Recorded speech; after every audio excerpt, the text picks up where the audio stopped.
শেখ হাসিনার মেয়ে সাইমা ওয়াজেদ পুতুল বিশ্ব ব্যাংকের দক্ষিণ পূর্ব এশিয়া শাখার পরিচালক পদে অধিষ্ঠিত ছিলেন বলছি এ কারণেই আপনারা এর মধ্যে জেনে গেছেন যে উনি আর এই পদে নেই। ওনাকে অনির্দিষ্টকালের জন্য ছুটিতে পাঠানো হয়েছে এবং অলরেডি একজনকে তার স্থলাভিষিক্ত করা হয়েছে। কেন ছুটিতে পাঠানো হলো এটা আপনাদের অনেকেরই অবগত আছেন। ছুটিতে পাঠানো হলে এই কারণে যে বাংলাদেশে তার বিরুদ্ধে বিভিন্ন রকমের অভিযোগ রয়েছে দুর্নীতি সংক্রান্ত। শুধু তাই নয়, তার বিরুদ্ধে বড় অভিযোগ, যেটা আমার ধারণা বিশ্ব ব্যাংকের কেন্দ্রীয়ভাবে যেটাকে আমলে নিয়েছে সবচেয়ে বেশি, সেটা হচ্ছে ওনার ডকুমেন্ট জালিয়াতি করার সলিড প্রমাণ তাদের কাছে পেশ করা হয়েছে।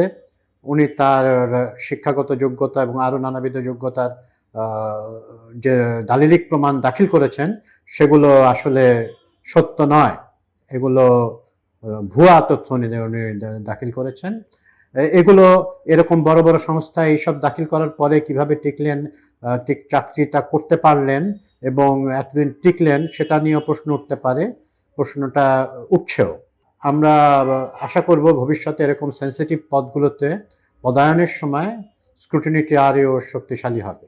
একটি কারণ হতে পারে যে আমাদের এখানে প্রাইম মিনিস্টার যে ছিল পতিত পলাতক, বর্তমানে ফিউজিটিভ যিনি আছেন শেখ হাসিনা, উনি বিভিন্ন রকমের প্রভাব খাটিয়ে এরকম একটা গুরুত্বপূর্ণ পদে অভিষিক্ত করার ব্যাপারে সক্রিয় ভূমিকা পালন করেছেন। অভিযোগের দিকে ফিরে যাই, উনি আরও অভিযোগ আছে ওনার সূচনা ফাউন্ডেশন বলে এক জায়গা থেকে উনি একটি সংগঠন চালাতেন, সেটিতে বিভিন্ন ব্যাংকের মাধ্যমে উনি বিপুল অঙ্কের টাকা সেখানে নিয়েছেন তার প্রভাব খাটিয়ে এবং তার মার প্রভাব খাটিয়ে। এছাড়াও গুরুত্বপূর্ণ আরও অভিযোগ এখানে রয়েছে ওনার বিরুদ্ধে। বলা হয়েছে যে উনি, যেটা প্রাক্তন বঙ্গবন্ধু মেডিকেল কলেজ, আমরা যেটাকে ছোটবেলা থেকে পিজি হাসপাতাল হিসেবে চিনি, সেই জায়গায় এখন অবশ্যই এটা বাংলাদেশ মেডিকেল বা এরকম বিশ্ববিদ্যালয় বলে নাম দেওয়া হয়েছিল। তো সেই বিশ্ববিদ্যালয়ে উনি একটা অনারারি পদে ছিলেন, এরকম ভুয়া তথ্য প্রকাশ করা হয়েছে। এইরকম ব্যবস্থা আমাদের মতে অনেক আগেই নেওয়া উচিত ছিল, কিন্তু as the saying goes, it's better late than never. তো এরকম কোনো সময় হওয়ার থেকে অবশেষে হলো। তো এর থেকে খুব সহজে উনি বেরিয়ে আসবেন তা মনে করি না। অবশ্যই আমরা মনে করি, যদি আমরা করি যে উনি নিজেকে ডিফেন্ড করার যথেষ্ট সুযোগ পাবেন এবং উনি এক সময় উনি যদি নির্দোষ প্রমাণ করার যথেষ্ট সুযোগ পাবেন, করতে পারবেন কিনা সেটা ভবিষ্যতের কাছে আমরা ছেড়ে দিতে পারি। আরেকটা ব্যাপার হচ্ছে কি, উনি যেহেতু বাংলাদেশে তার বিরুদ্ধে মামলা আছে, দুর্নীতির মামলা আছে, আরও নানাবিধ মামলা আছে তার পরিবারের বিরুদ্ধে, পরিবারের বিভিন্ন সদস্যের বিরুদ্ধে। তো উনি তো বাংলাদেশে আসতে পারছেন না। বাংলাদেশ তো একটা 180 মিলিয়ন লোকের দেশ, সেই দেশে আসতে পারছেন না। তো বাংলাদেশ যেহেতু তার কি বলবো জুরিসডিকশনের ভিতরে পড়ে, তো সেখানে যেহেতু উনি আসতে পারছেন না, সেটাও তো জাতিসংঘকে বিবেচনায় নিতে হয়েছে। এই শেখ হাসিনা পরিবার, উনি একবার বলেছিলেন যে আমার পরিবার বলতে বোঝাই আমি, আমার বোন এবং তাদের ছেলে মেয়ে বোঝান। অথচ তার বিভিন্ন রকমের তুতো ভাই যারা আছেন, কাজিনস, ওনারা এবং অন্যান্য আত্মীয় স্বজনরাও বিরাট সুবিধা ভোগ করেছেন, মূলত আর্থিকভাবে, ক্ষমতা আহরণের দিক দিয়ে। তো এবং উনি এটা হতে দিয়েছেন। উনি আসলে বিশ্বাস তাদের প্রতি বেশি ছিল যে আমার ওই ক্ল্যানের প্রতি একটা বিষয়। উনি খুব ক্ল্যানিশ এক মহিলা, এটা শেখ মুজিবুর রহমান ওনার পিতা, উনিও ক্ল্যানিশ ছিলেন। তবে আমি বারবারই বলবো, ঠিক শেখ মুজিব একেবারে ক্লিন এক ব্যক্তিত্ব না হলেও ঠিক শেখ হাসিনার সমতুল্য উনি ছিলেন না। উনি পলিটিক্যাল কারণে অনেক রকম কাজ করেছেন, কিন্তু এরকম নিজের দেশকে সর্বশান্ত করার প্রক্রিয়া এভাবে উনি কতটা ছিলেন, নানা অভিযোগ আছে কিন্তু প্রমাণিত অভিযোগ নেই। শেখ হাসিনার বিরুদ্ধে প্রমাণিত অভিযোগ আছে। তো সেই পরিবারের আরো এক সদস্য, শেখ রাহানার মেয়ে, ওনার এই পুতুলের খালাতো বোন টিউলিপ সিদ্দিকী কিছুদিন আগে একই ধরনের দুর্নীতির অভিযোগ ওঠার কারণে উনি পদত্যাগ করেন মিনিস্টারশিপ থেকে। আসলে পদত্যাগ করা এটা একটা ইউফেমিজম।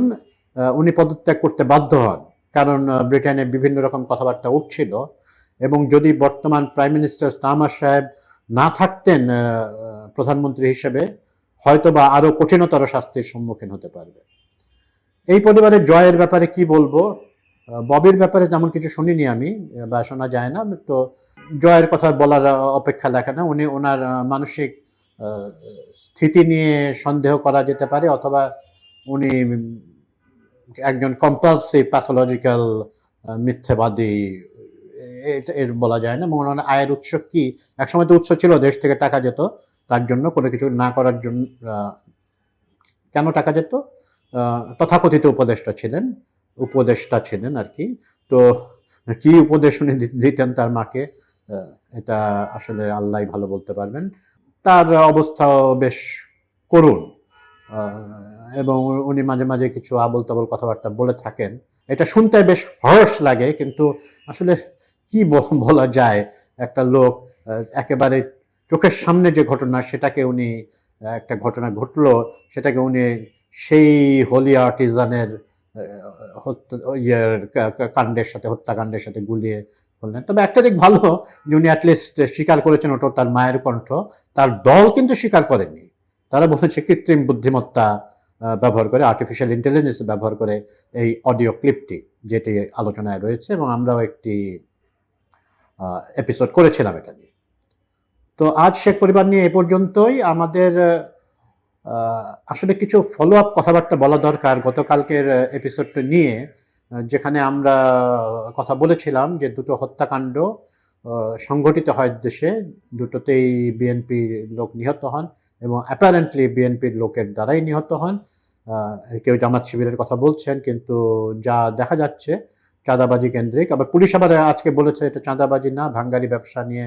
ভাঙ্গারি আপনারা জানেন যে পরিত্যক্ত কিছু মাল, লোহার টুকরা ইত্যাদি নিয়ে যে ব্যবসা, একটা বিশাল ব্যবসা হয় এখানে। মূলত না, প্রধানত অপরাধী এলিমেন্টরা এইসব ব্যবসা করে থাকেন। তো এই ব্যবসা কেন্দ্রিক হয়েছে, যে কারণেই হোক, একটা লোককে বিএনপির সদস্যরা মাথা ছেঁচে ফেলেছেন পাথরের আঘাত করতে করতে। তো যাই হোক, এর ভিতরে একটা ভালো খবর হচ্ছে যে, আমার ধারণা এটা তারেক রহমান সরাসরি নির্দেশ দিয়েছেন যে বেশ কয়েকজন বিএনপি অ্যাক্টিভিস্টকে ওনারা চিরকালের জন্য বরখাস্ত করেছেন, এবং আমার মনে হয় না আপাত দৃষ্টিতে যে এটা তাদের বহিষ্কারাদেশ সহসা তুলে যাবে। আবার সরকারও 4 জনকে অ্যারেস্ট হয়েছে। তারপর আমি বলবো, আমি ঠিক এটা যথেষ্ট কিনা এটা বলতে হবে, যথেষ্ট না আসলে। এটা আমাদের বিচারের দীর্ঘসূত্রিতা নিয়ে অনেক কথা আছে। এই ধরনের অপরাধের জন্য একটা ট্রাইব্যুনাল আসলে দরকার, একটা স্পেশাল ট্রাইব্যুনাল এক্সপেডিয়েট করা হয়। জাস্টিস আমরা প্রায় শুনে থাকি, justice delayed is justice denied. তো এই ক্ষেত্রে এই কথা যেন না হয়। আরও একটা কথা অবশ্যই আছে যে জাস্টিস হারিড ইজ জাস্টিস বারিড। তো আমরা তো এখানে তো জাস্টিস বারিড হওয়ার প্রশ্ন নাই, এখানে তো সবাই চোখের সামনে ভিডিও এভিডেন্স আছে। হত্যা যে করেছে এটা নিয়ে তো আর কোনো সন্দেহ নেই, পাথর যে দিয়ে আঘাত করেছে এটা তো সন্দেহ নেই। এবং খুলনাতে যে ঘটনা ঘটেছে, তাকে যে কোপানো হয়েছে যে মোল্লা মাহবুব, এটা তো অস্বীকার করার কিছু নেই। আবার মসজিদের ভেতরে বয়ান পছন্দ না হয় কোপানো হয়েছে, এগুলো তো আইনের আওতায় আনতে হবে। এবং বিএনপি থেকে যেটা করা হয়েছে, তো এটা তো দীর্ঘসূত্রিতা। আমরা চাই সরকার আরো কঠোর অবস্থানে যান, এমন একটি অবস্থানে যান এবং এমন ব্যবস্থা নেওয়া হয় যাতে এরকম অপরাধ করতে সাহসী না পায়। অপরাধ মুক্ত সমাজ এটা ইউটোপিয়ান চিন্তাভাবনা, এটা আসলে বাস্তবে হয় না। এবং আমাদের মতো আর্থসামাজিক যে পরিপ্রেক্ষিতে এটা আসলে সম্ভব না যে একটা অপরাধ মুক্ত সমাজ হবে। মিনিমাইজ করা তো সম্ভব। আমাদের মতো আর্থসামাজিক দেশে অপরাধের মাত্রা কমিয়ে আনতে সক্ষম হয়েছে এমন দেশ তো আছে। দৃষ্টান্ত আছে, এটা নিয়ে আমাদের স্টাডি করতে হবে না। It doesn't need rocket science to understand that you can really minimize the crime rate. তো একদিনে হবে না, ধীরে ধীরে করতে হবে, কিন্তু ড্রাস্টিক কিছু র্যাডিক্যাল মেজার্স গভর্নমেন্টকে নিতে হবে। বিএনপির জন্য দুঃখজনক যে এই ঘটনার জন্য সবাই বিএনপিকে দায়ী করছে, সরকারকে ওভাবে দায়ী করছে না। তো আমি সরকারকে ঠিক ক্লিন শিট দিতে চাই না। আমি জানি যে সরকার প্রচণ্ড সীমাবদ্ধতার ভিতরে কাজ করতে হচ্ছে তাদের, এবং আইন শৃঙ্খলা বাহিনী পুরোপুরি তাদের নিয়ন্ত্রণে নাই, এটাও বলতে হচ্ছে। তারপরেও তারা যে অ্যারেস্ট করতে পেরেছেন এটাকে সাধুবাদ জানাই, শুধু বিচার প্রক্রিয়াটা আর একটু দ্রুততর হোক।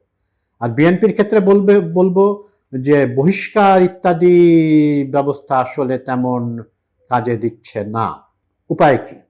উপায় একটা আছে, যদিও এটা এটা একজনের উপরে বার্ডেন বেশি হয়ে যায়। তো আমরা এটার জন্য এই ধরনের অপরাধকে ইনভেস্টিগেট করার জন্য বিএনপির একটি কমিটি থাকা উচিত, বা একটা সংগঠন থাকা উচিত, একটা অর্গানাইজেশন তৈরি করুক, যে দলের অভ্যন্তরে যেসব অপরাধীরা বেনজলের মতো ভেসে এসেছে 5ই আগস্টের পরে, অনেকেই আওয়ামী ব্যাকগ্রাউন্ড নিয়ে ভেসে এসেছে, এবং বিএনপির লোকও যে পরিবর্তিত হয়নি তা না, তারাও একটা অজুহাত দেয়, আমরা কিছু খেতে পারিনি 17 বছর। নয়, আপনাদের খেতে পারার জন্য 1400 লোক প্রাণ দেননি, আপনাদের দলেরই 400-500 লোক প্রাণ দিয়েছেন, সেটা আপনাদের খাওয়ার সুবিধা করার জন্য না। মনে রাখবেন আপনারা দয়া করে। আমি মনে করি তারেক রহমান, আমাদের জ্যেষ্ঠ সাংবাদিক মাসুদ কামাল সাহেব একটি খুব সুন্দর প্রস্তাবনা দিয়েছেন, যে আমি প্রস্তাবনার ডিটেলসে যাচ্ছি না, কিন্তু মূল বক্তব্য হচ্ছে এটা, যে আমরা দলের ভারপ্রাপ্ত সভাপতি জনাব তারেক রহমানের কাছে আমরা বলতে জনগণ, শুধু দল না, জনগণের যে কেউ একটি হোয়াটসঅ্যাপ নাম্বার দিয়ে দেওয়া হোক, একটা নাম্বারই দিয়ে দেওয়া হোক, একটা ইমেইল নাম্বার দিয়ে দেওয়া হোক, যেখানে মিনিমাম এভিডেন্স সহ মানুষ তারেক রহমান সরাসরি জানতে পারবেন তারা এই কাণ্ডে জড়িত। বারবার বিএনপি বলে তারা বিশাল দল, সবাইকে চোখে রাখা সম্ভব না। কথাটা সত্য, আবার পুরোপুরি সত্য কিন্তু না, কারণ বিএনপির নেতারা তো জানেন তাদের কর্মীরা কারা কোথায় কি কাজ করছেন। যারা সেন্ট্রালে কাজ করছেন, যারা এমপি হতে যাচ্ছেন বা এমপি হওয়ার জন্য প্রতিদ্বন্দ্বিতা করছেন, তো ওনারা তো জানেন যে ক্রিমিনাল এলিমেন্ট কারা, বা ওনারা খুব সহজে, না জানলেও খুব সহজেই বের করে ফেলতে পারবেন। তো ওনারা সিনসিয়ার হবেন আশা করি, আশা তো করতেই হয়। তো সেজন্যই বলছিলাম যে ওনারা আরো সিনসিয়ার হবেন, এবং এর ভিতরে বিভিন্নভাবে স্ক্রুটিনি করবে যে সংগঠনের কথা বললাম, এবং তারেক রহমান সরাসরি সিদ্ধান্ত দেবেন। এটা ওনার জন্য চাপ হয়ে যায়, কিন্তু দুঃখজনকভাবে যেহেতু উনি এই দেশে আসতে পারছেন না, এবং আমি বিশ্বাস করি খুব সঙ্গত কারণ আছে, যে কারণে উনি একটু এসে পড়বেন নিশ্চয়ই নির্বাচন সামনে, ওনার তো এসে পড়বেন, কিন্তু যতদিন না আসছেন বসে থাকা তো যাবে না। ওনার কাছে খবরগুলো, সঠিক খবর যাতে পৌঁছায়, এটা নিশ্চিত করতে হবে। এটা নিশ্চিত করতে হবে দলের পক্ষ থেকে, এবং যে কোনো জনগণের, যে কোনো মানুষ যাতে ওনাকে ইমেইল করার একটা ব্যবস্থা থাকতে পারে, শুধু যে তার দলের লোক এই অপরাধে জড়িত, মিনিমাম প্রমাণ সহ যদি পাঠান, তাহলে উনি নিশ্চয়ই এটা করবেন। এই আইডিয়াটার জন্য আমি মাসুদ কামাল সাহেবকে ধন্যবাদ জানাচ্ছি। উনি বিএনপির শুভাকাঙ্ক্ষী বলেই সবাই জানেন, এবং ওনার মুখ থেকে যখন এই ধরনের একটা আইডিয়া আসে, বিএনপিকে এটা তো আমলে নিতে হবে।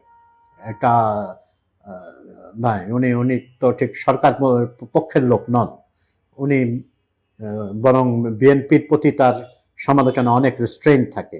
আমি বলছি না উনি কোনো রকমের করেন, পক্ষপাতিত্ব করেন, এটা ওনার বিশ্বাস থেকে উনি করেন, এবং উনি সরকারি কিছু ব্যর্থতা ওনার চোখে পড়ে বলেই উনি এরকম কিছু সরকারের সমালোচনা করেন, এবং আমি মনে করি খুব সমালোচনা সবকিছু উড়িয়ে দেওয়ার মতো না। একেবারে কোনো একটা ম্যালাফাইড ইন্টেনশন থেকে উনি যে করছেন এরকমও না। বা অন্যরাও যারা সরকার আমি এটা সরকারকে এই ফাঁকে এক লাইন বলেন নেই যে সরকার সমালোচনা সহ্য করতে পারে। এই সরকার এটা তাদের একটা অনেক অনেক অনেক বাজে দিকে, বাজে বলবো না, অনেক দুর্বল দিকের ভিতরে একটি জিনিস হচ্ছে সরকার সমালোচনা করতে পারে। যে কেউ যে কোনো রকমের প্রধান উপদেষ্টা থেকে আরম্ভ করে আমাদের সাংবাদিক ভাই শফিক আলম, যিনি ওনাদের ইয়েতে আছেন, শফিকুল আলম, উনি প্রেস উইং এর প্রধান আছেন, ওনারা থেকে আরম্ভ করে সবাই সমালোচনা সহ্য করতে পারেন এবং সমালোচনার জবাব ওনারা ভদ্রভাবেই দেন, গালাগালিতে যান না। আওয়ামী লীগের সময় যেমন সমালোচনাই করা যেত না, সেটা হয় না। যাই হোক, আওয়ামী লীগের সাথে আমরা এটা বাজে তুলনা। এটা আওয়ামী লীগ একরকম একটা ফ্যাসিস্ট এবং by any definition keep on changing, যে contemporary definition of fascist, Awami League তার ভিতরে পড়ে যায়, হত্যাকারী একটি দল। তো তার সাথে তার প্যারামিটারে যদি আমাদের এই সরকারকে জাজ করতে হয়, সেটা স্যার। আমাদের ছাত্র জনতা, ছাত্ররাই মূলত, ছাত্রদের একটা বিরাট অংশ এবং কিছু দলের ওয়ার্কার্স এবং নেতারা গতকালের আগের থেকেই বেশ প্রবলভাবে মিছিল করছেন, প্রতিবাদ জানাচ্ছেন, বিক্ষোভে ফেটে পড়ছেন মিটফোর্ড হত্যাকাণ্ড নিয়ে। ইন্টারেস্টিংলি খুলনা হত্যাকাণ্ড নিয়ে ওরকম আমরা দেখিনি, তো হবিরপুর হত্যাকাণ্ড নিয়ে তারা প্রবলভাবে পড়তেই পারেন। এটা তো আমি নিজের মুখ্যুদ্ধ, এবং আমি যার সাথেই কথা বলেছি, আমাদের বন্ধু বান্ধব এবং আত্মীয় স্বজন, মানে আমার অ্যাকোয়াইন্টেন্স সার্কেলের ভিতর যাদের সাথেই কথা বলেছি, সবাই এটার নিন্দাই জানিয়েছেন। মানে একেবারে কিছু গোড়া মোর বিএনপি দেন বিএনপি এরকম লোক ছাড়া সবাই এটার নিন্দা জানিয়েছেন। কিন্তু তারেক রহমানকে অশালীন গালি দিয়ে স্লোগান দেওয়াটা, এটা তো অ্যাকসেপ্টেবল না। আপনারা একটু সংযত হন। ছাত্রদের প্রতি আমাদের প্রচন্ড ভালোবাসা আছে, সে যে দলেরই ছাত্র কর্মী হয়ে থাকুন, সে ছাত্র দল হোক, জামায়াত ইসলামী ছাত্র শিবির হোক, এনসিপির হোক, ওনারা যে অবদান রেখেছেন, অসাধারণ অবদান রেখেছেন আমাদের এই বিগত গণ আন্দোলন, মানে বিগত সেই ম্যাস অ্যাবসার্জের সময় গণ অভ্যুত্থান, এবং এটা বৈপ্লবিক একটি পরিবর্তন দেশে এসেছে। এটা রেভলিউশন না, কিন্তু অলমোস্ট রেভলিউশন এটা হয়েছে। সেখানে তাদের প্রতি আমাদের সহানুভূতি আছে। তো আপনাদেরই এক অংশ একজনকে এভাবে অশ্লীল গালাগালি করবেন, এবং তার অপরাধ কি? উনি তো লন্ডনের থেকে যতটুকু সম্ভব উনি করছেন। যদি সব কর্মী তাকে সহযোগিতা না করেন, সেটা তো it's difficult for him to act ওরকম একটা সিচুয়েশনে। দয়া করে সংযত হন আপনারা। এরকম অশালীন গালি কিন্তু তা বিএনপিও দিতে জানে, বলতে দুঃখের সাথে বলছি, এখনো দেয়নি, কিন্তু তারাও কিন্তু দিতে জানে। তো এটা কি গালাগালি স্ল্যাঙ্গিং ম্যাচ হবে এখানে? I sure hope not. আপনারা এ ধরনের স্লোগান একটা বিশ্ববিদ্যালয়ের ছাত্রের, বুয়েটের ছাত্রদের মানায় না। আপনারা প্রতিবাদ করুন, সবাই মিলে প্রতিবাদ করুন, কিন্তু তারেক রহমান ব্যক্তিকে আক্রমণ করে, যেই ব্যক্তিটি জুলুমের শিকার হয়েছেন, যাকে চরম নির্যাতন করে দেশে আসতে দেওয়া হয় না, বিদেশে পাঠিয়ে দেওয়া হয়েছে, দেশে আসতে দেওয়া হয় না, বহু বছর পর তিনি তার মার সাক্ষাৎ পেয়েছেন। আপনাদের দিলে একটু রহম আসা উচিত, ঠিক আছে? এটা তো, বাট আমি বিক্ষোভকে সমর্থন করি। আপনারা ছাত্র সমাজ আমাকে ভুল বুঝবেন না, আমি কোনো বিএনপির দালালি বা ইত্যাদি, এখন তো আবার সে আগে যেমন জামাত শিবির ট্যাগ দিত, বিএনপি জামাত ট্যাগ দিত, এখন আবার কথায় কথায় ভারতের দালালি বা বিএনপির দালালের এই ট্যাগ দেওয়া হচ্ছে। আমি বিএনপির দালাল নই, বা বিএনপি সমর্থক কিনা সেটা আমি রিভিল করি না কাকে আমি ভোট দিই। তো আমার সহানুভূতি আপনাদের সকল ছাত্র সমাজের প্রতি বিশেষ সহানুভূতি আমার রয়েছে, কিন্তু গালাগালি দেবেন আপনারা একজন মানুষকে যার নিয়তকে, মানে ইন্টেনশনকে প্রশ্ন করার মতো আমি তেমন কিছু দেখিনি এখন পর্যন্ত। আশা করি আপনারা আর একটু সামলে নেবেন নিজেদেরকে। আর আজকে তেমন কিছু বলার নেই। আজকে আমরা জানেন যে যখন আমরা রেকর্ড করছি, এটা 12ই জুলাই। গত বছর এই দিন একটা হলিডে ছিল মনে হয়, তো তারপরেও প্রচুর ছাত্র জনতা রাস্তায় নেমে এসেছিলেন প্রতিবাদ। তখন পর্যন্ত মূলত ছাত্ররাই নামছিলেন রাস্তায়, এবং বিভিন্ন বর্গের, এবং সত্য কথা বলতে আওয়ামী লীগেরও কিছু লোক, কিছু ছাত্র নেমেছিলেন। সবাই কিন্তু হেলমেট বাহিনী হননি, হেলমেট বাহিনীর সদস্য ছিল না। এবং আগস্টের শেষের দিকে আমরা দেখেছি যে আওয়ামী লীগ লোক পাচ্ছিল না লোক নামানোর জন্য। জেনে শুনে ছাত্রলীগ এর কিছু বিবেকবান মানুষ তো ছিলেন ওখানে। তো এটা এখন একটা নিষিদ্ধ সংগঠন, এদের নিয়ে বেশি কথা বলা ঠিক না। বা আমি আওয়ামী লীগের কোনো কিছু লেজিটিমাইজ করতে চাই না যতক্ষণ পর্যন্ত ওনারা অনুতাপ প্রকাশ না করে মাপ চান জনগণের কাছে। বিএনপির ভিতর কিন্তু দেখা গেছে অনেকেই কিন্তু যথেষ্ট অনুতাপ প্রকাশ করছেন। কেউ কেউ অভিমানবশত দলও ছেড়ে গেলেন, খুব সামান্য কিছু লোক। তো এটা হচ্ছে পার্থক্য, যে তারেক জয়ের তুলনা করা হয় তারেক আর জয়কে, এটা তারেক রহমান অনেক উঁচু মানের মানুষ জয়ের তুলনায়, অন্তত তো কোনো তুলনাই হয় না। এবং বিএনপিও আরো অনেক বেশি, আওয়ামী লীগ যেমন ক্ষমতার লোভে অন্ধ, বিএনপি সেরকম এখন পর্যন্ত না। তাহলে তারা অ্যাকশন নিত না, তারা সরকারকে গদি থেকে পাল্টে ফেলে দেওয়ার, উল্টে দেওয়ার চেষ্টা করত। তা তারা করে নাই, তারা সহযোগিতা করেছে, সমালোচনা করছে, আবার সহযোগিতা করছে। তো আজকের মতো এ পর্যন্তই, আগামীকাল আবার দেখা হবে। ধন্যবাদ।